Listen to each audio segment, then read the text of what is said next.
السلام عليكم بنات. اليوم انا نعمل معكم لازانيا مع الكعب الكفتة. بسم الله. البصلة والزبدة خليوها حتى تذوب، الكفتة،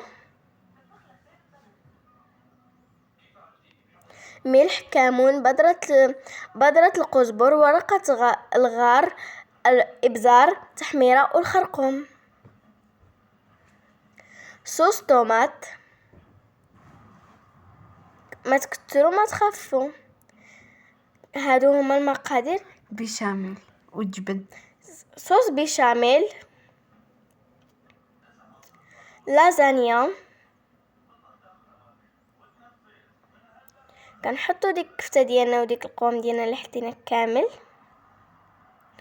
جبنة موزاريلا كنحطوها في الفران، وهذه هي النتيجة. كنتمنى تكون عجبتكم.